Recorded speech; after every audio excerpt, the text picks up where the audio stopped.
Olá, eu sou o Roque Almeida, estamos começando aqui mais um Materializando, o podcast do Grupo Mater, e hoje eu estou aqui para receber uma pessoa que eu conheci recentemente, entrou no ecossistema há pouco tempo, a gente que tem sempre buscado trazer gente que faz diferença, né? O nosso lema é fazer diferença na vida de quem quer fazer diferente. Hoje é um dia de conversar com essa pessoa, ele que é sócio da Fonseca Melo Construtora, mas hoje opera um ecossistema de inovação, fundador da Tecni, CEO, né, a pessoa que lidera esse grupo. O podcast é a diretoria, tive a honra de estar com ele no podcast, trocar uma ideia lá, mas a função principal na vida dele é ser pai do João e do Felipe e marido da Júlia, e diz que essa parte foi a Júlia que mandou colocar. Isso aí. Mas a gente, como bom marido, né, tem que seguir, né? Seja bem-vindo, Júlio Melo. Cara, feliz de continuar esse papo. Eu acho que a gente fez uma coisa interessante, né? Eu estive lá na diretoria, um lugar assim, espetacular, e a gente já tinha alguns amigos em comum, e foi muito massa o papo, a gente bateu uma bola. E aí a gente já falou, pô, esse papo tem que continuar, já marcamos, já estamos continuando esse papo. Mas hoje eu quero colocar muito... aqui no Materializando, a gente é um podcast que busca muito o nome Matter, né? Ele traz o verbo matter, que é importar. Então a gente de fato tem esse olhar no mundo de hoje, pós-SXSW. Diz que essa tem sido a palavra-chave, então ganhei de presente isso, né? Mas entendendo que pessoas que se importam, né, realmente fazem a diferença, e percebo que é isso que você tem feito, pelo que a gente tem aprimorado. Quero que você conte essa história aqui pra gente, mas sobretudo a questão do materializar, né? Materializar ações, materializar projetos, materializar empresas, e parece que isso é o seu dom, né? Você tem feito isso, ajudando, não só fazendo para si mesmo, mas fazendo para as pessoas. Cara, seja bem-vindo. Prazer te receber. Queremos conhecer você um pouco mais. Queria começar, cara, contando um pouco da sua história, que tem uma curiosidade ali. A gente tem alguns perfis, né? O empresário brasileiro, às vezes ele hoje está muito em voga, especialmente depois da era Zuckerberg, Steve Jobs e Bill Gates, né? De não precisa se formar, não precisa né? Isso aí é bobagem, acabou. A gente sabe que de fato a academia tem tido desafios nessa história, mas você traz para um empreendedor tão dinâmico e tão inovador um currículo de bastante responsabilidade. Você é um cara que se fez na academia. Queria que você contasse um pouco a sua história, mas falasse pra gente como é que se deu, né? Num lugar que conheço alguns lugares que você passou, então assim, tem o ego, né, muito grande. Como é que aquilo não te abduziu e te trouxe para o mundo de empreender e de construir soluções para as pessoas? Bom, obrigado, Roque. Prazer estar aqui, né? A Mater tem sido um parceiro aí que, inclusive, está nos ajudando bastante em algumas reflexões lá. Fico super grato aí pela parceria. Não. E aí, assim, endereçando a sua pergunta, eu acho que assim, eu só sou o que sou, só cheguei onde eu tô hoje por causa da minha formação acadêmica, assim. Então, já para deixar isso muito claro, assim, que eu vejo claramente essa formação rigorosa acadêmica como um diferencial, inclusive num mundo em que cada vez mais as pessoas não estão levando isso tão a sério, né? Eu acho que... Se você não tá falando não para Harvard com 17 anos, você não é o Zuckerberg. É isso. Todo mundo às vezes se perde nisso, né? E aí hoje, isso me incomoda muito, assim, com a quantidade de gurus que a gente vem, o meu método e tal. E aí quando eu penso no método científico, no rigor que a gente tem na academia para realmente tirar algo e falar isso é replicável, né? Isso pode ser levado para outros contextos. Então isso tem me incomodado um pouco. E meu incômodo ao longo da minha trajetória inteira é que me levou também a estar nesse lugar. Eu falo que assim, eu não queria ser empreendedor, empresário, tipo assim, até por uma história de vida, porque eu tive histórico familiar em que meu pai quebrou sendo empresário, empreendedor, meus tios todos quebraram, então eu tinha aversão a essa ideia de ter o meu próprio negócio.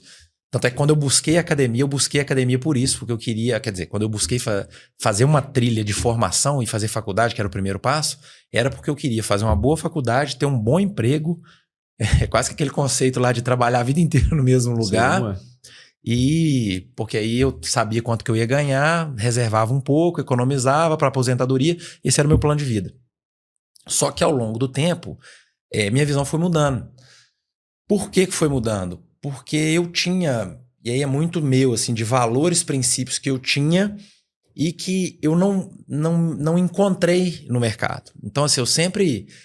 e aí eu posso abrir alguns detalhes, assim. Por exemplo, eu sou mineiro, né? O pessoal fala comigo assim, na hora que eu abro a boca no táxi, o pessoal, você é de Minas, você é de onde? E eu tô dando um exemplo porque esse meu valor de valorizar as minhas origens, de onde eu vi, etc e tal, é algo que, assim, eu já morei em São Paulo, morei em outros estados, eu nunca quis deixar de ser mineiro, perder o meu sotaque.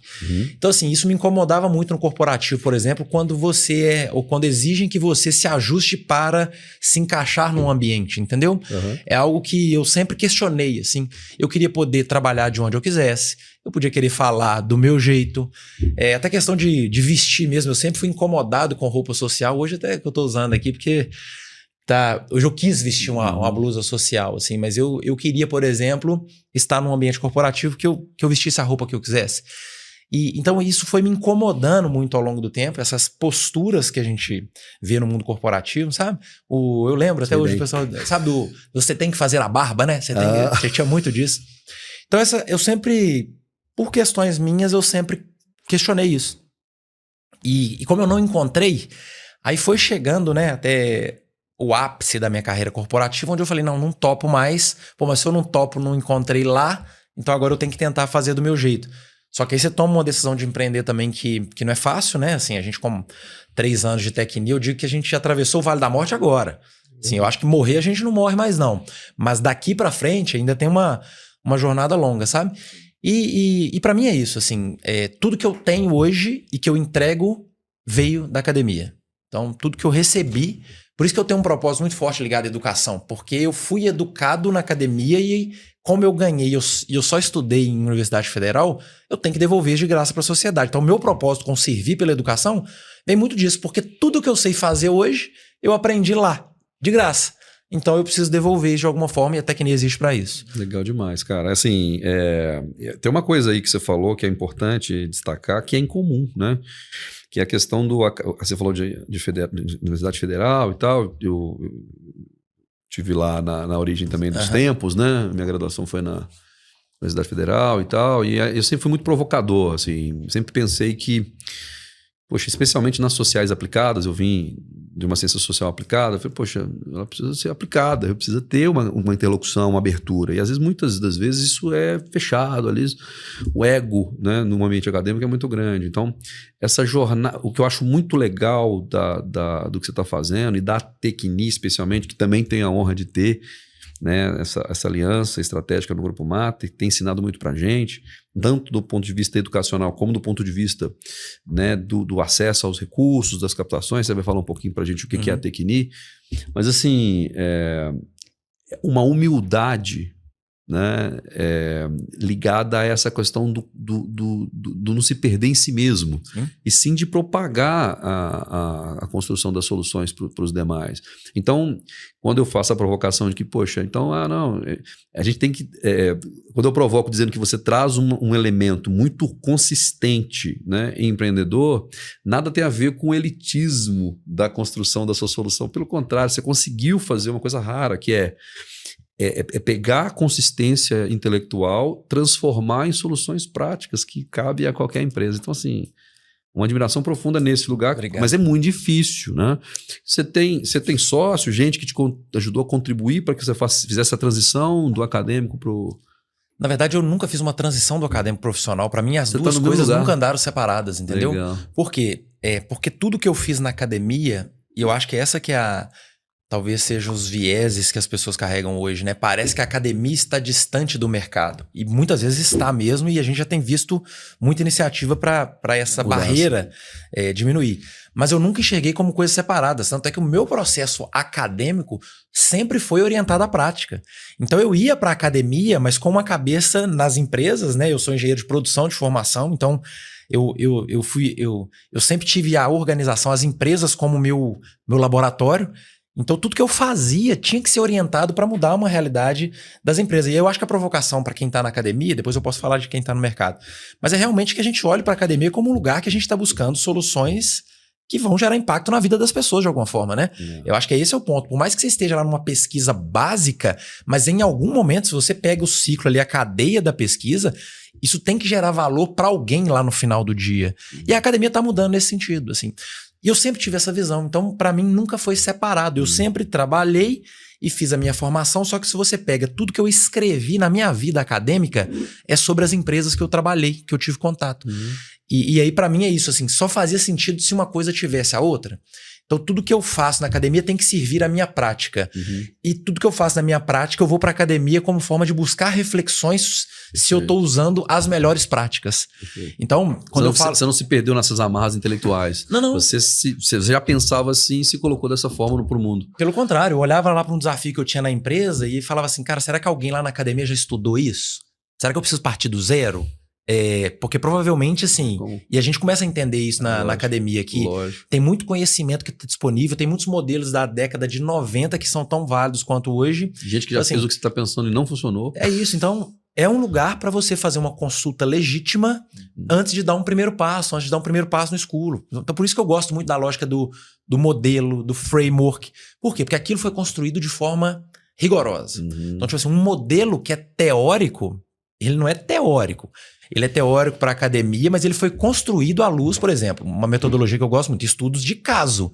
Então, para você chegar num modelo e falar assim, A funciona para B e B funciona para C, alguém olhou para casos para investigar aquilo e ver se aquele modelo respondia à realidade. Então, o modelo ele é criado à luz da realidade. O pessoal às vezes fica, não, mas isso é muito teórico, meu amigo, mas a teoria, muitas das vezes, é isso. Uma vacina, como é que você... Ela é testada, ela é validada, etc., na prática, antes dela virar algo consolidado. Então, tem muito disso. Assim, eu não sei por que as pessoas abominam a academia nesse sentido, sendo que o conhecimento que é gerado lá, ele é um conhecimento prático. Acho que tem uma dificuldade dessa transição. Assim, e é o que a gente se propõe. A gente quer ser esse elo porque eu já vi o valor que isso gera. Você pensa... Esse jeito de pensar, ele me aproxima do... A gente conversou sobre isso no seu podcast... sobre a viagem que eu fiz à China, né? O que os chineses fizeram nos últimos 30 anos? Nos primeiros 10 anos eles entenderam, poxa, eu preciso montar uma base de indústria. Então eu tenho que copiar, eu não sei fazer, eu não tenho expertise, eu não tenho conhecimento. E o que eles fizeram nesse caminho educacional? Né? Eles foram exatamente fazendo, não negando que exista. Posso copiar, então eu faço qualquer coisa, não. Eles vão construindo as suas próprias tecnologias, a ponto de hoje ter liderança em algumas delas.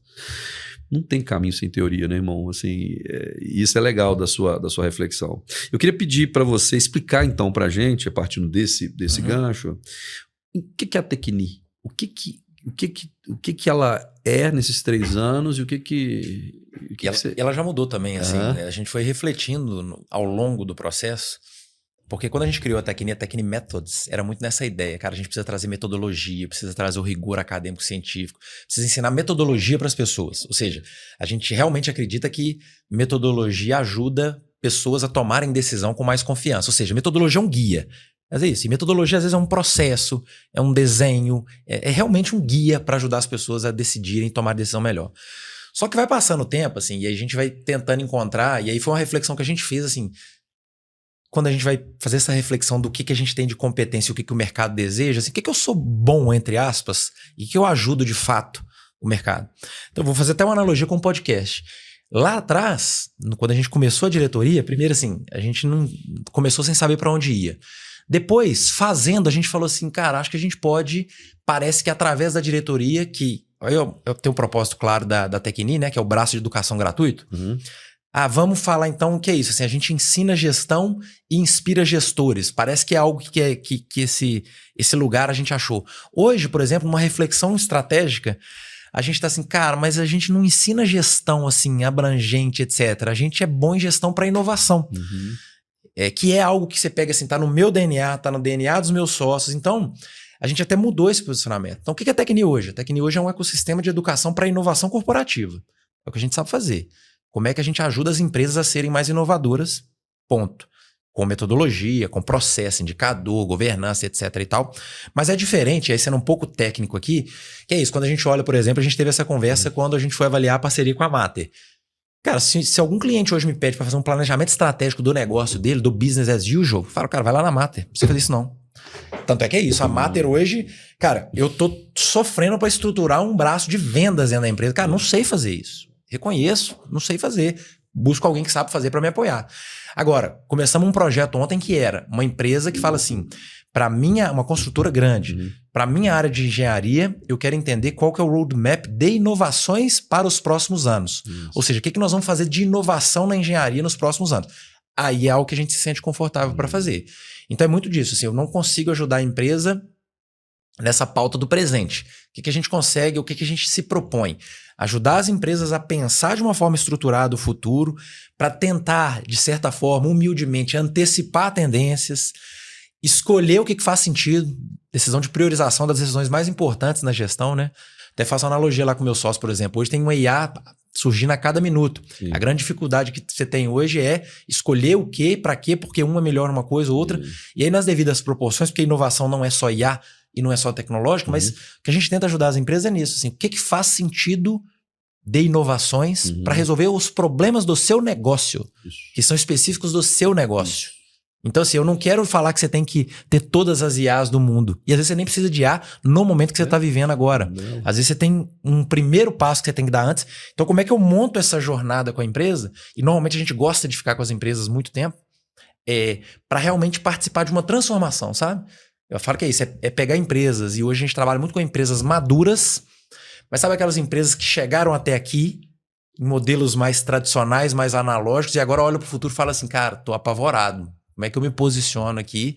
Sabe, empresa de bi, que é isso, assim. E até, eventualmente, está num processo de transição de gerações, e aí os fundadores falam assim, não, cara, esse novo mundo digital e etc. não é para mim, não. E aí os filhos estão vindo com essa missão de transformar o negócio, porque eventualmente o negócio que chegou até aqui está com data contada, né? Então, como é que... Mas a grande discussão é, vamos então pegar essa experiência que a gente acumulou aqui. Então, o que a gente ajuda as empresas? Como é que eu faço uma reflexão em cima de competências que eu acumulei até aqui, porque elas vão me habilitar o que eu vou fazer daqui para frente. É isso, não vou... A gente chega nas empresas, não é para falar assim, não, vamos dar cavalinho de pau agora e é isso, eu sou empresa de caneca, agora eu viro empresa de microfone. Assim, não é essa a ideia. Tem uma questão de alavancar competências que estão ali existentes.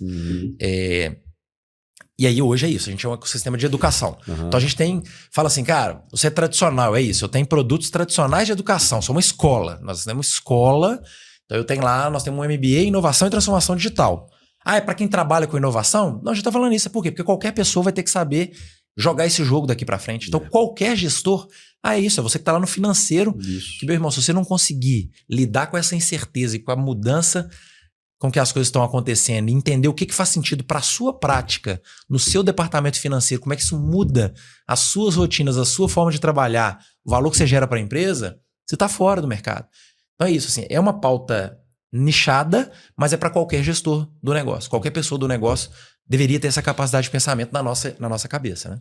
Cara, legal, assim, e aí você falando de inovação e como a gente está falando aqui para um grupo muito grande de pessoas, e isso é um assunto que assim como o planejamento estratégico, todo mundo, né? Estratégia, e às vezes a pessoa não consegue definir. Inovação né? IA hoje, né? Que é um pano de fundo para tudo que a gente faz. A gente, inclusive, na Mater tem isso como pano de fundo. Mas a tal inovação que todo mundo precisa ter e nem todo mundo sabe o que é um grande desafio. Todo mundo imagina que inovação seja sempre aquela disruptiva, né? E nem sempre você vai conseguir fazer inovação disruptiva, nem sempre é o melhor caminho, né? Talvez você vai fazer uma incremental. Queria que você definisse para a gente, na sua visão, o que é, então, essa tal de inovação, para que cada um que estiver ouvindo e vendo a gente agora fale assim, poxa, é isso. Eu preciso compreender da forma mais simplificada possível o que é para você o processo de inovação. Essa pergunta é trivial e ela é a mais importante a ser feita, porque hoje, assim, 100% das empresas fazem inovação. Toda empresa que sobreviveu porque fez inovação. E o que a gente mais vê é as pessoas falando assim, opa, mas isso que eu faço é inovação? Eu brinco com o pessoal, né? Eu tô sem óculos hoje, mas o que a gente faz normalmente nas empresas é emprestar meu óculos, que é a metodologia, né? Ou seja, eu te dou uma lente para você enxergar que você faz de fato. E aí, para a gente conseguir democratizar o acesso a essa informação, a gente tem que dar um conceito que é simples. E aí, o meu orientador do doutorado me deu um conceito que eu gosto muito, que ele fala o seguinte, inovação é mercado. Inovação tem a ver com geração de nota fiscal, inovação tem a ver com impacto financeiro. Então, independente do conceito de inovação que você queira adotar, inovação tem significado econômico, financeiro. Então, ou seja, tudo que eu fizer diferente, e não precisa ser completamente diferente, que gere impacto financeiro, eu tô falando que eu fiz inovação. Vamos dar exemplo. Cara, eu fiz uma mudança pequenininha de um processo interno na minha área. É isso, é uma tarefinha que uma pessoa fazia de um jeito, agora começou a fazer de jeito. Cara, você tá fazendo com menos tempo? Você teve ganho de produtividade? Economizou recursos? É inovação. Então, assim, pra gente ser muito trivial, você fez algo diferente que gerou impacto em produtividade, ganho de competitividade, ganho financeiro, é inovação, acabou. Fez uma mudança que não gerou novidade. É isso. Inovação e novidade é invenção. Invenção. O que é uma invenção? E que, inclusive, por exemplo, quando você olha propriedade intelectual, você pode patentear uma invenção. Só que a invenção, até ela chegar ao mercado, ela não é inovação. Inovação é algo que alguém compra. E não no sentido assim, porque quando alguém compra, eu posso estar falando de uma inovação de produto. Eu, Júlio, lancei uma caneca, e aí se eu conseguir botar ela no mercado e alguém comprou, pagou por ela, eu lancei uma inovação de produto, né? Mesmo que essa caneca o mercado inteiro faça. Se eu nunca fiz essa caneca e a partir de amanhã eu lancei ela no mercado e vendi, isso foi uma inovação para o meu negócio, para a minha empresa, que é outro paradigma, né? E assim, e tá cheio de oportunidade aí de inovação para dentro de casa. Só você olhar para o retrovisor aí, muita coisa que você já poderia estar fazendo. E aí quando eu falo de comprar também, você tem uma lógica de cliente interno. Quando eu falo de uma inovação de processo, que é, não adianta eu mexer um processo na minha companhia e as pessoas que estão envolvidas naquele processo não comprarem aquele novo jeito de fazer. Então, por isso que a gente tem, depois sendo mais técnico, tem uma lógica, a inovação precisa ser difundida, o público precisa usar. Eu, por exemplo, já passei vários casos em áreas de inovação que eu liderei, que era o time de tecnologia, às vezes, criava uma solução tecnológica super elegante, um aplicativo lindo, maravilhoso. No fim do dia, é um aplicativo para minha área de RH da empresa. Cara, se a galera não entrar lá e não usar o aplicativo, isso é uma invenção. Isso não é uma inovação, porque ela não está sendo usada, ela não foi comprada, ela não foi difundida para dentro da empresa. Então é isso. Assim, o final de um processo inovador é a difusão. O grande público precisa comprar, precisa usar, precisa ter aceito aquela solução que você propôs. Valorizar, né? É isso, assim. E o valorizar é isso, usar. Às vezes ela não precisa nem pagar, mas se ela usar, ela comprou a sua solução. Bom demais. Cara, queria, falando disso então, tem como fugir de um assunto chamado inteligência artificial, IA. O que você está vendo nesse movimento, né? Eu voltando lá de Austin recentemente, entendendo que uma das discussões fundamentais é o paradoxo expertise, eficiência. Então a IA te traz muita eficiência, isso é claro, diminui seu tempo, mas ela tem já alguns estudos científicos dizendo que existe uma diminuição de cognição, uma diminuição da expertise, ou seja, uma vez que você, especialmente nos mais jovens, sim, a pessoa não teve ainda a condição de se desenvolver na sua capacidade de fazer análise, de construir reflexões mais aprofundadas, ele começa a se viciar em inteligência artificial. Como é que você tem enxergado inteligência artificial para o processo de inovação, especialmente nessa dicotomia entre expertise e eficiência? Como é que você avalia? Eu te confesso que assim, eu não sou um cara que eu fico avaliando tendências, etc., porque é tanta informação que eu não consigo filtrar e eu não quero que isso me influencie. Mas é isso, assim, tá claro e tá posto que IA é uma tecnologia que vai revolucionar a humanidade, portanto, eu não fico de fora do jogo, né? Então, assim, importante essa conversa, essa mensagem é importante. Minha mensagem é essa, assim, eu acho que todo mundo, em menor ou menor grau, tem que estar no jogo. Pronto. Da IA. E aí, mas saia do lugar de não estar. Volta naquele não negue. ponto. Volta naquele ponto. É isso, assim. Aceita. Tá aí e vai revolucionar a sociedade. Agora, eu acho que é isso. Agora, cada um tem que fazer uma reflexão de como é que isso impacta os seus objetivos, o seu propósito, etc. E aí eu vou dar 2 exemplos. Primeiro, quando eu olho para o meu negócio hoje, e aí olha o que eu vou falar aqui também. A gente quer uma Tecni AI first, suportada por IA. Porque, obviamente, eu testo na minha simplicidade alguns agentes que eu consigo criar e eu vejo o quanto isso impacta o meu negócio em termos de ganho de produtividade, eficiência, etc. e tal. Então, assim, IA vai estar, o termo em inglês é embedded, né? Assim, é isso, ela vai estar enraizada no meu negócio, isso não tem dúvida. Tanto é que hoje a gente tem um P&D interno para realmente olhar para nossa empresa, olhar para o que a gente está fazendo e substituir isso por é um projeto que chama Hive, inclusive, Colmeia. A gente quer ter um exército de agentes de IA para fazer aquilo que pessoas não precisariam estar fazendo. Ou seja, assim, é um processo que a gente fala lá, ele é human in the loop, tem o ser humano fazendo curadoria, aprovando e etc. Eu não estou delegando tudo para IA, mas a IA tem que estar no meu negócio para algumas coisas que o humano não precisa estar. Beleza? Então isso é fato, já está. E isso é importante porque eu acredito, mas importante também porque até enquanto mercado, Rock, nós estamos no mercado, você tem que estar conectado na pauta de IA, porque daqui a pouco é isso. Se você não souber falar do assunto, você não senta nem na mesa com alguém. Então, é o Big Brother. Assim, meu amigo, sinto muito. E outra, se você está falando de empresa, de fazer negócio, de captação, cara, o cliente vai chegar e vai te perguntar assim, depois você tem IA no seu negócio? O investidor vai chegar assim, o que você está fazendo de IA? Então você tem que estar fazendo. Porque tá todo mundo fazendo. Só que você tem que ter consciência daquilo que faz sentido pro seu negócio ou não. E aí, voltando para sua pergunta só que eu não uso IA para criar para mim. E isso a gente discute muito. A gente tem uma parceria muito forte com o professor Martin Epler, que é um suíço muito foda, que é um parceiro nosso aqui de P&D, um cara expert em metodologias. A gente sempre gosta de desenhar nos nossos processos, assim, como é que eu boto o humano para pensar primeiro e a IA vem depois para fazer uma curadoria, para fazer uma melhoria. Então, assim, eu vou fazer um workshop.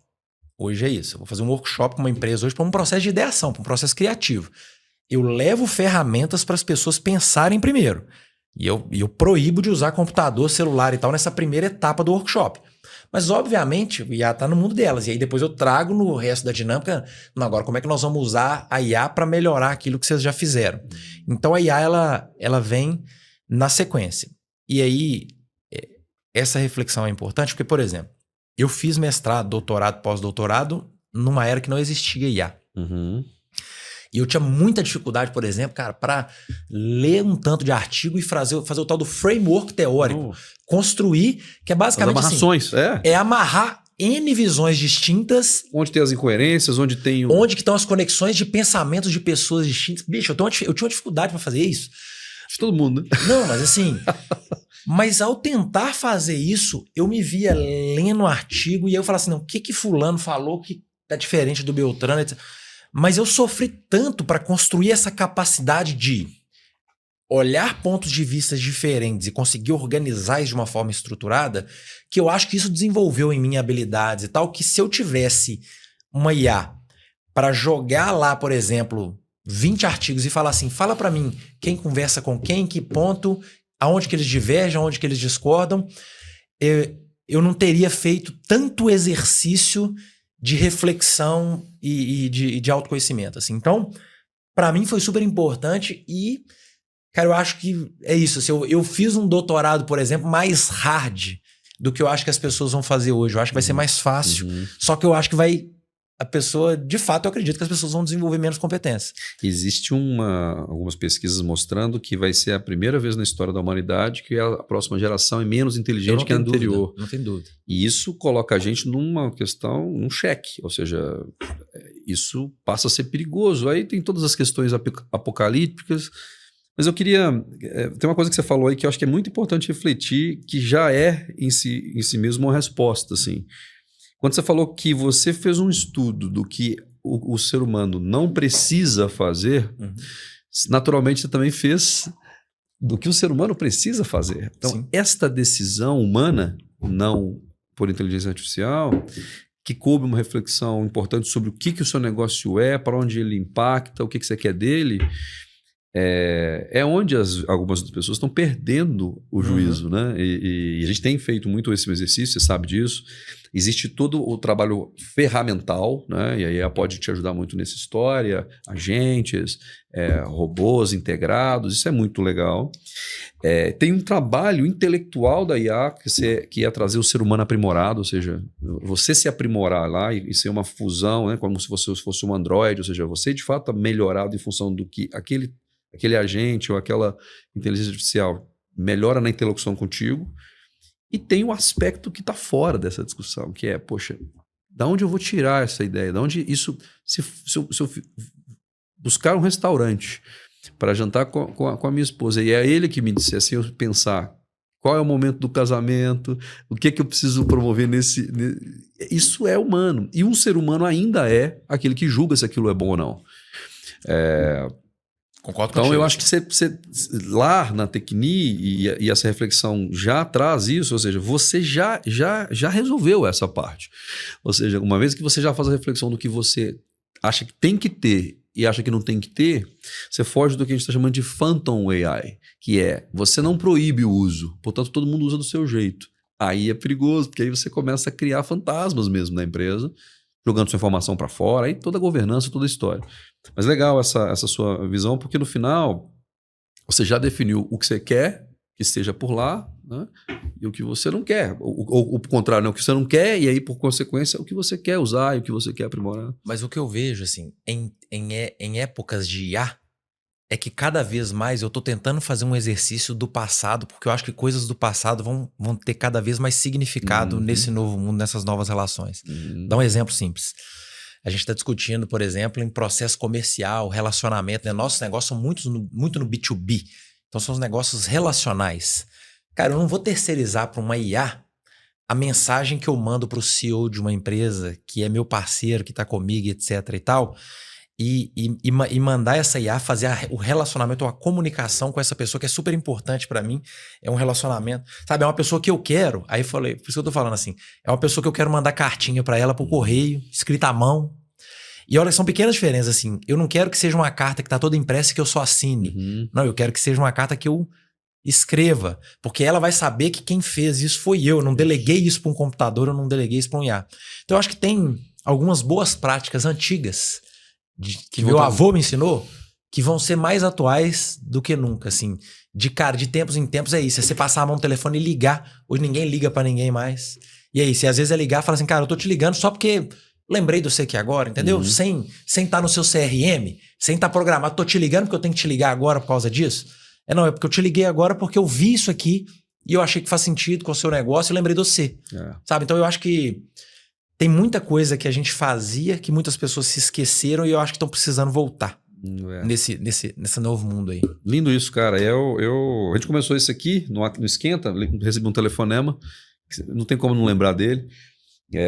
Um amigo que, na hora que eu decidi que iria para a expedição lá em Austin, um evento que eu sempre quis participar, eu falei, eu preciso levar uma pessoa. Eu lembrei dele, falei, cara, assim como eu quero muito, ele precisa muito, quer muito e tal. E aí liguei pro Rogério Labriola da Privilégio, já esteve aqui, tenho certeza que em breve está lá na diretoria também, cara com uma história linda. E ontem ele me mandou um presente, assim, né? E é um presente que não foi com o SRM que mandou, né? Ele falou, poxa, um cartão feito pela mão, uma pessoa que ligou para saber que horas que eu chegava em casa para poder entregar em mãos. E isso tem tudo a ver, né, com esse lugar da humanidade. O que nos sobra? Se tudo é IA, o que nos sobra, né? O que é então humano? Então essa é uma reflexão legal. Voltar às conversas dos avós vão fazer muita diferença o que fazia sentido lá e que a gente precisa retomar, entendeu? O que é isso? Assim, cara, a gente já tem IA, né? Porque o pessoal tá pensando em IA aqui, IA generativa. Agora leva para um outro campo. Já tem robô humanoide. O japonês já autorizou casamento entre robô e humanoide. Mas, cara, nós vamos substituir realmente relações humanas por relação homem-robô. Então eu acho que aí que é o limiar, assim, que é o que eu falei com relacionamento com o cliente. Cara, eu não quero que um cliente que confia em mim receba uma mensagem e fale assim, cara, não foi o Júlio que escreveu. É isso aí.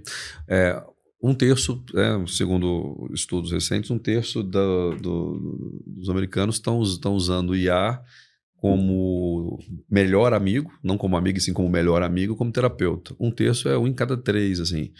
Existe um risco de doença, né, mental mesmo das pessoas, que vai desafiar a ética, vai desafiar uma série de coisas. Você falou aí, humanoides casando com pessoas, né? Mas eu acho que o aspecto que nos torna mais humano tem a ver com isso. A gente voltar à nossa essência, né? E assim, eu acho que tem uma reflexão que é muito importante também. Olha que doideira. Que assim, tá todo mundo buscando IA por quê? Porque eu quero ser mais competitivo, porque eu quero ser mais produtivo, etc. E tal. A pergunta é, precisa? E outra, Eu vou acabar mais rápido, meu trabalho pra fazer o quê? É isso, assim. Aí fica numa situação que eu me pego nela hoje, que é assim, cara, beleza, mas quando eu tenho tempo livre hoje, eu nem sei o que eu faço com o meu tempo livre, entendeu? Porque aí você tá procurando alguma coisa pra estar ocupado. O rato na ratoeira, né? E tem muita lógica de, às vezes, estar ocupado você não é produtivo. E assim, não é incomum, vou falar do meu processo, assim. Quando eu saio um pouco do meu computador, do meu mundo de reuniões, da minha interação ali com o meu trabalho, e às vezes pego um carro, por exemplo, e vou dirigindo 1 hora, 2 horas para ir para uma cidade interior. Gente, o ócio criativo é fato. Ele que vem. E aí vem vários estalos que quando você tá ali, igual você brincou, na ratoeira, não vem. Então você precisa, assim, faz bem para a sua produtividade não estar neste lugar. Foco produtivo o tempo inteiro, assim. É isso, você vai ter insights do seu negócio, você vai ter mudança de paradigma do seu trabalho, da sua vida, num jantar com amigos, num boteco com amigos, sabe? Você precisa ter isso na sua vida. Isso está provado. Se você não tiver no pacote sua saúde física, mental, relacionamentos, etc e tal, é isso, assim, só o trabalho não vai te preencher, não. É isso aí. Cara, a gente tem um negócio um quadro que a gente usa aqui, chamado jogada invisível. O que é jogada invisível? Júlio, é um momento que você parou assim e falou, poxa, eu vou precisar mudar. Pode ser em qualquer momento da sua vida, no início da sua vida acadêmica, depois da sua vida profissional, como executivo, depois como empreendedor, como pai, qualquer coisa que você quiser compartilhar aqui, mas é um lugar que você fala assim, poxa, eu não contei para ninguém, eu guardei isso para mim, invisível mesmo, ninguém viu, tomei uma decisão, mas que mudou completamente o jogo, ou seja, eu consegui me conter e fez toda a diferença. Qual seria a sua jogada invisível, Júlio? Essa pergunta é profunda, né? Eu acho que assim, para mim, uma grande virada de chave na minha vida, de forma geral, foi quando eu saí do mundo corporativo e tomei a decisão de empreender. E esse foi um momento inusitado, vou usar essa palavra aqui, porque foi quando o meu primeiro filho nasceu. E eu vinha num ritmo, tipo assim, de carreira e trajetória corporativa, que era o quê? Cara, preciso crescer, essa angústia, né? Crescer, resultado, ganhar mais e para eu ter uma aposentadoria confortável, não sei o que e tal. Nesse momento, e aí foi a jogada invisível, e qual foi a jogada invisível? Quando meu filho nasceu, eu falei, cara, eu não quero colocar o trabalho acima da relação com meu filho. Eu não quero deixar o trabalho ocupar um lugar na minha vida que eu não valorizo. Em termos de hierarquia mesmo, de prioridade, sabe? E aí eu tomei a decisão, e não falei pra ninguém, que eu ia dar banho no meu primeiro filho todos os dias da vida dele no primeiro ano. Então, Legal. Ele nunca tomou banho de banheira no primeiro ano de vida dele. Tanto é que ele aprendeu a tomar banho no chuveiro comigo desde que ele voltou do hospital. Tem foto dele com 3 dias tomando banho com a água caindo aqui. Então assim, ele não sabia tomar banho de banheira. Você botava ele na banheira... Sabia o que fazer. Por quê? Então eu me propus que é isso, assim, eu queria nesse mundo, sei lá o quê, eu queria realmente fazer uma reflexão todos os dias do que importa na essência, assim, sabe? Então, e isso me ajudou muito nas minhas decisões mesmo, dos meus negócios, assim, nas escolhas que eu fiz, sabe? Porque eu era um cara que eu falava sim pra todo mundo. E aí depois disso, eu melhorei na arte de dizer não, e que tem a ver com priorização, que tem a ver com ser um executivo melhor, com um gestor melhor, que às vezes, cara, a pessoa te convidava ali pra uma viagem de trabalho, alguma coisa assim e tal, e aí quando eu olhava, eu falava assim, cara, eu tenho que dar banho nos meus filhos todo dia. Então aquilo pesava na balança, então eu ficava muito mais criterioso e seletivo para os compromissos que eu assumia. Isso me botava para pensar, por exemplo, assim, aquilo é importante para minha vida, para minha carreira, para o meu negócio. Então, sabe, numa lógica de você trazer um nível de consciência para sua tomada de decisão. Então isso para mim foi uma virada de chave nesse sentido, cara, tipo assim, eu não aceito aquilo que interfere na minha relação com os meus filhos, com a minha família. Então, assim, meus negócios são importantes e tal, mas meus filhos vêm antes, minha esposa vem antes. Então, esse modelo mental e essa decisão me ajudou a ter esse modelo hoje, que é, cara, eu não tô disposto a... Eu falo muito isso, assim, e é como é que a gente gerencia o nosso tempo no fim do dia. Todo convite que me surge para qualquer coisa, eu avalio assim, cara, mas eu podia estar com meus meninos. podia estar lá brincando com eles agora e tal. Então, é um senso de definir prioridades mesmo, entender se o que eu tô fazendo agora é relevante pro meu propósito, que eu quero pra frente. Se não, cara, assim, é isso. Eu não quero mais estar ocupado, entrar numa reunião pra falar assim, eu estive na reunião, para as pessoas verem que eu estava lá. Hoje, qualquer reunião, e aí, vamos lá, como é que você transfere isso pro seu negócio? Qualquer reunião no meu negócio que está um sócio meu, você não vai. Eu pergunto assim, eu preciso estar mesmo? Porque se você vai estar nessa reunião, eu acho que eu não preciso estar lá. E aí é uma decisão consciente, de tipo assim, não. Porque aí tem 2 recados aí, né? Se o sócio está liderando uma pauta que é diretamente relacionada ao que ele faz aqui na sociedade, por que ele precisa de mim se ele está muito mais dentro dessa pauta do que eu? Boa. Então, sabe, assim, então essa hierarquia, essa hierarquização de prioridades entre minha família, meus filhos e o meu trabalho. É lindo, porque talvez essa seja a jogada visível mais me tocou pessoalmente, assim, até porque pega meu momento de vida. Você está dizendo que um dia que você falou, cara, eu vou dar banho, que é isso que eu acredito. Isso me toca pessoalmente por isso. Eu tomo uma atitude, que é um hábito angular, né, no Poder do Hábito lá, isso é estudável, né? Estudável, assim. Você precisa mudar tudo, você precisa mudar uma coisa às vezes. Então, um desejo invisível, você não contou nem para sua esposa. Eu falo, cara, eu vou dar banho nesse menino no primeiro ano dele.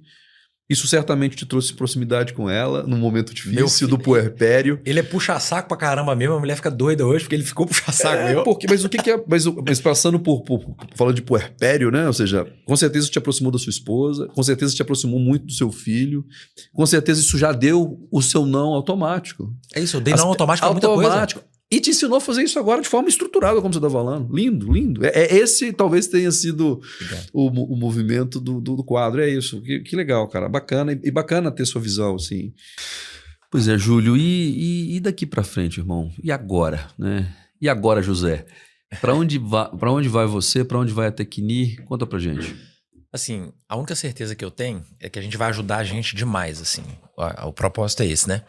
E eu vou tentar comprovar isso com algumas atitudes que a gente já vem tomando, sabe? Então, no fundo é isso, assim. O que eu percebi e que não estava tão claro para mim, que quanto mais a empresa prospera, mais gente, se a gente tiver os valores que eu imagino, mais gente a gente ajuda.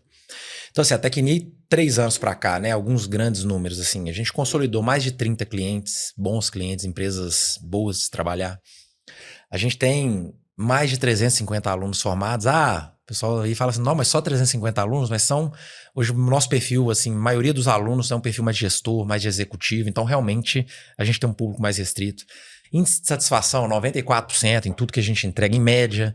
Recentemente, todos os nossos programas, assim, quando a gente pergunta lá, satisfação, evolução de conhecimento, aplicação prática, 100%, falei que eu tô ficando mal acostumado, mas a gente tem muito disso. Então, e aí à medida que você vai realmente ajudando as pessoas, é um caminho sem fim, né? E aí, quando eu falo de ajudar pessoas também, acho que tem cada pessoa que é tocada pelo nosso negócio e querendo ou não comigo, assim, participando à frente, que a gente acabou de refazer um plano de carreira da Tecni. Se você olhar meu plano de carreira hoje, assim, alguém que vier de fora e olhar para o nosso tamanho, etc., fala assim, cara, não acredito que uma empresa desse tamanho tem um plano de carreira do jeito que vocês estão desenhando. Muito no sentido, assim, da gente querer fazer pelo outro, sabe? Uhum. Você pega lá e fala assim, cara, a empresa ainda tá, vocês estão acompanhando lá, a gente ainda tá lutando para equilibrar o caixa. Mas a gente já definiu o que eu quero, uma empresa cidadã com licença maternidade de 6 meses. Eu quero uma licença de paternidade para o pessoal de 1 mês, porque eu não tive isso. Eu quero bônus PLR, eu quero partnership vesting para as pessoas que tenham perfil para estarem conosco, que sejam candidatos a sócio, sejam sócios no futuro. A gente quer uma remuneração acima do mercado, se possível, sabe? A gente já colocou lá, eu sou sócio majoritário, mas eu quero que boa parte do lucro seja distribuído. Eu dou esse recado desde o primeiro dia que eu abri a empresa. Falei assim, cara, eu tô aqui para ser 2 coisas. Uma, para ser diluído e outra para ser mandado embora, para alguém ocupar o meu lugar, porque eu vou ter certeza que a empresa vai estar em mãos melhores que as minhas, sabe? Então tem isso, assim, é um olhar para dentro. Quando eu olhar para o cliente, é depoimento que a gente recebe aqui de a pessoa que passou, por exemplo, pelo MBA, que é uma jornada longa, né? Júlio, mudou minha forma de pensar, mudou a forma de eu me relacionar com o meu time. Hoje eu consigo tomar decisões melhores. Hoje eu consigo inserir essa pauta de inovação para o meu dia a dia de uma forma muito prática, de uma forma muito aplicada. Isso muda a minha forma de trabalhar, de como é que eu enxergo a minha relação com a empresa. Então, assim, a gente está super feliz com essa transformação que a gente está fazendo. Então, o que eu falo, o nosso crescimento não é porque a gente mesmo, eu falo assim, cara, eu não tenho essa visão de, putz, de quanto de dinheiro que a gente vai fazer, etc e tal, porque eu já tenho, o que eu tenho dá para necessidades básicas lá da pirâmide de Maslow, então agora é perfumaria. Então, assim, agora realmente, assim, como é que a gente faz para os outros? Como é que a gente... E aí tem muito disso, de como é que a gente cresce, mas cresce com consistência também. Esse é o grande desafio que você está acompanhando, assim. Eu não quero crescer a qualquer custo, fazendo promessa que eu não vou cumprir. Eu quero conseguir seguir atendendo todo mundo. É isso, eu poder, por exemplo, que é o que eu faço hoje. Eu quero ligar para os meus clientes de 15 em 15 dias, pelo menos, para saber como é que ele tá, para saber se tem algum problema, mesmo que eu não esteja diretamente envolvido naquela iniciativa, mas eu quero poder acompanhar o meu negócio de perto, sabe? Uhum. E não é meu também, né? É das pessoas, porque a gente já tem sócio vestindo e tal. Mas eu acho que, e respeitando a minha família, hoje eu acho que é isso, assim, eu quero um negócio que me dê condição de levar meus filhos pra escola todo dia, buscar, não sei se eu vou conseguir, mas é isso. É muita coisa que você quer. Não, mas você tem que fazer algumas concessões, né? Assim, levar eu levo. Tem dia que eu não vou conseguir levar, vou estar em viagem. Pô, mas aí buscar, eu não consigo buscar todo dia, eu não consigo almoçar em casa mais, né? Porque a demanda te exige. Então você vai equilibrando e abrindo algumas concessões. Mas é isso, assim. E na prática é isso. Quando eu ajudo as empresas a serem mais inovadoras, inovação gera impacto na sociedade, né? Toda inovação que você faz, nós estamos falando de bem-estar lá na ponta, assim.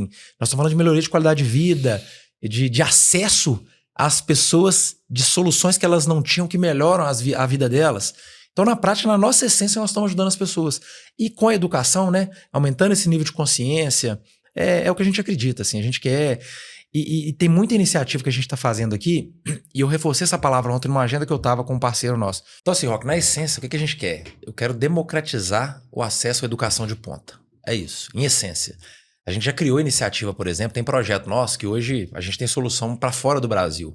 Que a gente, aí, detalhe, né? Tirada da universidade, tem um pesquisador brasileiro que é master no mundo no assunto e a gente está comercializando a solução para fora.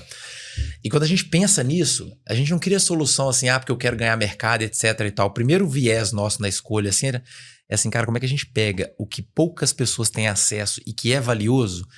Então, assim, essa solução, por exemplo, é uma que a gente já criou pensando assim, como é que nós vamos levar esse curso para as faculdades mais remotas da África, do pesquisador lá que não tem acesso a esse tipo de conhecimento que só está nas top dos Estados Unidos, entendeu? Quando a gente pensa hoje, a gente traz um Martin Epler aqui para o Brasil para fazer um workshop aqui, que é um cara que, assim... A gente fez uma semana dele aqui e aí abrimos aí para vários CEOs de empresa, uma capacitação workshop. Na segunda, ele chegou aqui na terça no Brasil. Na segunda tinha 30 pessoas, executivos do Brasil, lá na Suíça, pagando para fazer um treinamento com ele lá. Que legal. Então é isso, como é que eu trago um cara desse nível para dar uma formação aqui para quem eventualmente... E isso conecta muito com a minha história também, sabe? Porque eu tive minhas dificuldades no passado, eu não consegui fazer intercâmbio. E aí você fica assim, cara, é isso. Assim, o que eu quero como é que eu dou uma experiência Harvard pra galera daqui, como é que eu trago esse cara lá que às vezes tá intocável para essa pessoa que ter acesso, para essa pessoa aprender realmente onde tá ali o celeiro do conhecimento prático, aplicável, que gera resultado, é isso, assim. Também tem uma curadoria aí, mas é isso, como é que a gente traz aquilo que é bom, que é profundo e que ajuda as pessoas no fim do dia, sabe? Eu acho que é um pouco do que a gente quer aqui. Coisa boa, cara. Eu queria te perguntar mais uma coisa. A gente tem um quadro aqui que a gente chama de cicatrizes do jogo. Cicatrizes do jogo é aquilo que, se a cicatriz já se curou, mas aquilo que te marcou, que te botou ali uma atenção, falou, poxa, curou, mas eu aprendi. Deixou de aprendizado aí para sua vida. O que você traria para essa reflexão?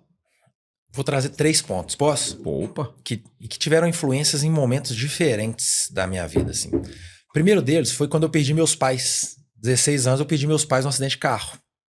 E aí, cara... Com 16 anos é complexo. E aí eu, meu irmão mais novo, a gente olha um pro lado, pro outro, e aí você tem uma decisão, né? Assim, que é, sigo em frente, eu paro, ou desisto. E a gente tem muita fé aí cristã e tem uma mão dele aí na gente, que é Cara, não era pra parar, era pra sustentar um legado, era pra realmente... Aí eu falei assim, não, deixa eu ver então os 16 anos que eu tive aqui, o que foram as lições que eles me ensinaram e que eu tenho que carregar isso pra minha vida inteira, sabe? Então é isso, como é que eu carrego os valores que eu aprendi lá de casa e levo pra minha vida, pros meus negócios, pros meus relacionamentos. Então, isso foi um momento que, cara, eu perdi tudo, mas redirecionou e também me deu um nível de consciência, assim, de que, tipo assim, não, beleza, então agora eu entendi que se eu quiser ir daqui pra frente... eu tenho que tomar uma decisão muito consciente de postura, de disciplina, de persistência, porque, cara, é entrar no modo sobrevivência. E eu vivo no modo sobrevivência desde então. Sabe, assim, essa ideia de não poder desperdiçar tempo, de não poder, sabe? E aí eu fui, querendo ou não, cair num curso de engenharia de produção que me ensina uma máxima de produtividade. Não é por acaso também, então isso me marcou, assim, profundamente. Óbvio que eu não tô recomendando aqui que todo mundo perca um ente querido, mas muito numa mensagem também, diria assim... O que você faz com isso, né? Ressignificar situações que aparentemente são impossíveis, mas eu acho que cada lição que Deus coloca na sua vida é pra te ensinar alguma coisa. Então, acho que fica esse recado, assim. Nada é por acaso, tudo passa, tá escrito lá, então ressignifique tudo que acontece contigo. E aí eu vou trazer uma segunda porrada aqui, que eu acho que essa aí não. Essa aí eu já recomendo que todo mundo tenha mesmo. Ou que em algum momento aconteça com todo mundo, que é a primeira vez que eu fui demitido. Por quê? Eu sempre fui, cara, pessoa que é a primeira contratada, com salário mais alto, que cresce mais rápido na empresa e que muda para outro lugar e, sabe assim, crescimento de carreira meteórico. E quando eu tava no topo da minha carreira, numa posição de diretoria executiva, 120 pessoas, cara, resultado nas máximas. Eu lembro que eu tinha acabado de fazer uma apresentação de final de ano no conselho de administração da empresa, assim, resultados da minha área. Super bem. Putz. E aí, no início do outro ano, eu fui demitido. E fui demitido por quê? E aí foi um negócio que eu aprendi, que fez muita diferença, assim, e que me fez, inclusive, não querer voltar pro corporativo. Porque eu sempre fui uma pessoa que eu carrego um senso de justiça nesse sentido, assim, do tipo, cara, vamos olhar para as entregas de valor, pro resultado e menos pro joguinho, pra politicagem, pro... Ambiente corporativo complexo. Isso. De tipo assim... e é um cara que... E aí, assim, por exemplo, por que eu fui demitido? Vou dar um exemplo. Porque o CEO da empresa chegava pra mim e falava assim, faça isso. E aí eu era o cara, e sempre fui, porque aí tem coisas que também mexem com meus valores. Eu falo assim, não vou fazer isso. Dessa forma. Porque fere os meus valores, então eu não faço, independente de quem estiver mandando. E 2, essa não é a melhor decisão para a sua empresa. E eu tô te explicando aqui por que não é e tal. Tô sugerindo que a gente vá para um outro caminho. Então, muito nesse sentido, sabe? Então é isso, assim, alguém que tá no topo, os resultados estão lá e etc e tal, e é demitido. Só que assim, me fez repensar completamente. E aí a questão do ego também, né? Porque a demissão fere muito... Ela mexe muito contigo no sentido de assim, cara, será que eu não sou bom o suficiente? Será que realmente assim... O que eu perdi, né? Mas tem um recado aí, né? Tem um recado aí. Alguma habilidade me faltou e é isso, eu sou incompetente mesmo. Em alguma coisa eu sou, não sou fodão não. Sou, assim, tem muita coisa... Ensina, né? Ou seja... Ou não ensina. Tem que aprender muita coisa mesmo. Abaixa a bola aí, você tem que aprender muita coisa. Você não é fodão bosta nenhuma, você tem que aprender mesmo. Então isso me marcou muito. E o terceiro, que aí fez toda a diferença pra Tecni. Que é depois da Tecni rodando, a gente sempre teve um modelo de partnership e a gente sempre teve candidatos a sócios. E teve um desses candidatos que, em um determinado momento, foi importantíssimo para mim escutar essa mensagem lá, mas foi duro. Ele falou assim, essa empresa não vale nada, porque ela não gera caixa. Então assim, não vou nem entrar na discussão de valuation aqui, né? Porque é isso, assim... Quando você faz um valuation de uma empresa, óbvio que muita gente faz valuation com base em projeção de lucro futuro, etc e tal. Mas assim, eu que vivo num mundo de inovação e empreendedorismo, quantas startups queimam caixa há anos? Ouvir esse pragmatismo ali. Assim, beleza. Assim, não concordei, porque eu falei, cara, mas olha aqui, ó. Nós temos alguns ativos intangíveis que são de valor. Nós temos cliente... Nós temos contrato, nós temos produto validado, ou seja, eu tenho um produto que ele não está escalado, mas eu já testei numa base legal de clientes, já tem um nível de satisfação alto e tal, então, eu posso olhar isso aqui como uma promessa de fluxo de caixa futuro, né? Assim, bem nessa lógica. Mas isso mexeu demais comigo, assim. Primeiro, porque eu tinha fundado a empresa e a gente olhava para a empresa assim, querendo ou não, o fundador olha para a empresa como seu filhote. Filhote, né? Mas é bom porque você desapega também depois de umas porradas dessa. Mas eu falei assim, cara, me machucou mesmo. Assim. Tanto é que hoje eu, inclusive, não preciso dar esse recado para os meus sócios, mas, inclusive, a gente está entrando num processo de captação agora e tal, e fazendo um valuation da empresa, inclusive para mostrar para os sócios, e eles são a base do negócio, a partnership é a base do negócio, que o negócio tem valor. Mesmo um negócio que ainda está em consolidação, que a gente está preparando para um crescimento agora mais acelerado, mas ele tem valor. Então, ao fazer um valuation, ao ter um investidor que chega e paga para um pedaço da sociedade, é um recado de fato para as pessoas aqui, para eu não ter que escutar isso de novo, mesmo que a gente esteja nesse momento. Mas foi super importante, por quê? Porque eu, Júlio, eu falei assim, cara, mas realmente eu tô errado. Tipo assim, cara, tem que ter uma atenção aqui com geração de caixa. Tipo assim, e nesse momento, cara, ninguém vai fazer isso pro Júlio. Você que vai ter que ir pra rua vender, Cara, é isso. Nesse momento da empresa, é você mesmo. Ah, e aí é isso, meu amigo. Vendedor, meu irmão, não tem sabe, eu acho que a profissão mais nobre que existe para mim... Mal interpretada no Brasil demais, né? Mais mal interpretada, a profissão mais nobre que existe. Se você for olhar qualquer empresa, o topo da linha da DRE é receita bruta. Então, se não acontecer ali para baixo, não tem nada. Então, esse recado foi muito forte para mim, me ensinou muito. Só que, cara, eu sempre fui um cara de venda, mas nunca fui um cara treinado. Nunca fui um cara que teve competência para isso. Eu sou um cara que prega e vende método. Então, cara, o que eu fiz? Nós estamos animados com Falei, meu irmão, eu preciso me capacitar, eu preciso trazer essa competência aqui dentro de casa, preciso organizar a casa. Então, fui buscar mentoria, fui buscar a Mater para estruturar essa veia comercial aqui dentro. Porque é isso, eu sou um cara empolgado, etc. Mas isso não é suficiente para o crescimento do meu negócio. Assim, eu reconheço que... E outra, eu sou ruim para várias coisas. Eu falo com a minha turma, eu não sei cumprir rotina e processo. E venda, meu irmão, se você não fizer follow-up cadenciado, esquece. Então, assim, precisa de alguém rolando a bola pro Júlio, ajudando o Júlio naquilo que ele é ruim.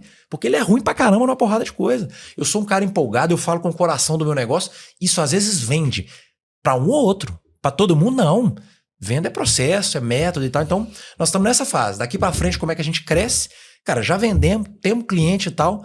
Acho que hoje, assim, com uma organização, que é o que eu acredito muito na nossa parceria, com organização hoje, eu acho que a gente pode ir para esse lugar que eu te falei um pouco antes aqui que a gente quer ir. Mas, assim, estamos nesse momento. A gente precisa organizar a casa para crescer. Eu falo que é isso. Assim, se a gente não derrapar, sabe? Nós estamos na corrida de Fórmula 1 ali, nas primeiras posições, mas tá chovendo. Então, assim, eu tenho que levar o carro até o final, sabe? Tá claro ali a bandeira de passar na linha de chegada, mas eu tenho que chegar. Não adianta, ver até aqui, tá legal e tal, mas peraí, ainda tem caminho aqui pela frente. Cara, assim, esse é a virtude, né? A beleza de trazer um... Primeiro tem o desafio do host, do melhor host de Minas Gerais. Um grande cara, grande admiração. Você trouxe 3 questões aqui, irmão, que são bem legais, assim, né? Uma perda absurda, né? Perder pais não é uma coisa fácil. Os dois juntos, com 16 anos, não tenha dúvida. Mas está muito claro, né, que o ponto que te sustenta ali é a fé e também preconiza com a minha forma de pensar. Acho que com Deus as coisas funcionam, né, bem. O segundo, você trouxe uma questão fundamental que eu não tenho como também não levar para esse viés, porque às vezes são livramentos, né? Às vezes a gente faz a coisa certa e a resposta veio errada, às vezes não é errada. É isso. Naquele momento você não entendeu. Às vezes você não entendeu, mas é a resposta certa. Se você faz a coisa certa e a resposta que você vem não é a que você esperava, é porque não é aquilo. Minha mulher falou comigo, isso foi a melhor coisa que aconteceu na nossa vida. Ela falou comigo. Então tá aí. E por último agora, aí você não tem, aí você caiu no lado que eu mastigo. Cara, venda é emoção e processo. Emoção é isso, é o empolgado, é a pessoa que fala o que acredita, é a pessoa que tem NPS acima de 90 e sabe exatamente qual é, produto a produto, é uma pessoa que se preocupa, né, com o quanto o cliente está satisfeito. E a parte do processo a gente vai ajudar, tenho certeza absoluta Deus que nós estamos juntos nessa aí. Cara, conversa boa é assim, passa rápido. Quero te agradecer, Júlio, por papo. Né? A gente marcou uma falando que vai marcar 2, nós vamos ter que fazer isso mais vezes. Mas que Deus abençoe a sua jornada, a sua caminhada. Você está fazendo um trabalho lindo, é um negócio muito jovem para estar tão bem posicionado. Reconheço, né, com um ecossistema de inovação que tem nos ajudado muito, né, tanto na educação, né, a gente precisou em algum momento fazer esse investimento de mandar nossos sócios que precisam, às vezes a gente manda para fora, estamos fazendo as missões, China, missão Austin, a gente vai fazer isso mais. Espero contar com a Tecnir nessas nossas missões, nessas nossas jornadas, porque acho que faz todo sentido. Mas com certeza eu também preciso de uma base técnica, madura, experiente, processual. Estamos muito felizes, né, com o MBA Obrigado. da Tecnir. Recomendo super que quem não entendeu ainda que isso é fundamental, que isso é base, que você faça e faça com quem realmente entende. Claro que tem grandes universidades, tem grandes instituições, mas não é sobre isso, né? A gente está falando de quem está fazendo de verdade. Eu acho que isso é muito importante, fazer algo que importa. Essa é uma palavra que eu gosto muito, por questões óbvias. E de quem está construindo valor. Eu acho que isso é uma coisa que é fundamental em todos os produtos que eu tive a oportunidade de conhecer. Então, cara, Obrigado. Parabéns e deixa um recado final aí para a turma do que você...